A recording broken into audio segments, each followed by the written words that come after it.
والدین یہ چاہتے ہیں کہ اللہ تبارک و تعالیٰ انہیں خوبصورت اور حسین اور جمیل بیٹا عطا فرمائے، اور یہ خواہش کوئی بری بھی نہیں ہے۔ ان اللہ جمیل ویحب الجمال، اللہ خود بھی خوبصورت ہے اور خوبصورتی کو پسند بھی فرماتا ہے۔ لیکن والدین کی یہ دیرینہ خواہش کیسے پوری ہوگی؟ اس کے لیے ایک چھوٹا سا وظیفہ، ایک چھوٹا سا عمل آپ کی خدمت میں پیش کر رہا ہوں۔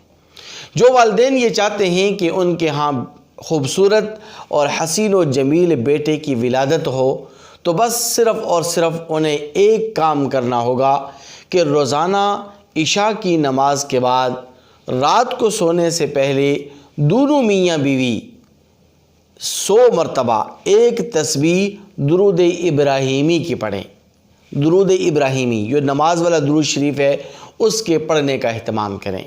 اور اس کے ساتھ ساتھ جب بھی میاں بیوی غسل جنابت سے فارغ ہوں تو 11 مرتبہ درود ابراہیمی پڑھیں۔ تو انشاءاللہ العزیز اس مجامعت کے نتیجے میں جو بھی حمل ٹھہرے گا اور اس حمل کے نتیجے میں جو بھی بچہ پیدا ہوگا وہ خوبصورت ہوگا اور حسین اور جمیل ہوگا۔ اور اس کے ساتھ ساتھ اگر اس عمل کا بھی اضافہ کر لیں کہ اگر خاتون یعنی یہ بیوی دوران حمل سورہ یوسف کے پڑھنے کا اہتمام کرے تو انشاءاللہ العزیز بچہ خوبصورت اور حسین اور جمیل پیدا ہوگا، کیونکہ سورہ یوسف یہ یوسف علیہ السلام کے واقعے پر مشتمل ہے، اور یوسف علیہ السلام کو اللہ تبارک و تعالی نے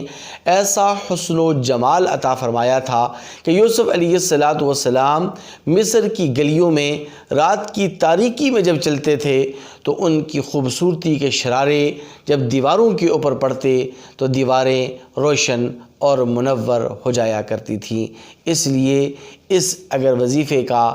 آپ اہتمام کریں گے تو اللہ تبارک و تعالی نہ صرف یہ کہ آپ کو نرینہ اولاد کی نعمت سے نوازیں گے، بلکہ اللہ تبارک و تعالی بیٹے کی صورت میں جو آپ کو نعمت ملے گی تو وہ بیٹا بھی آپ کا خوبصورت اور حسین اور جمیل ہوگا۔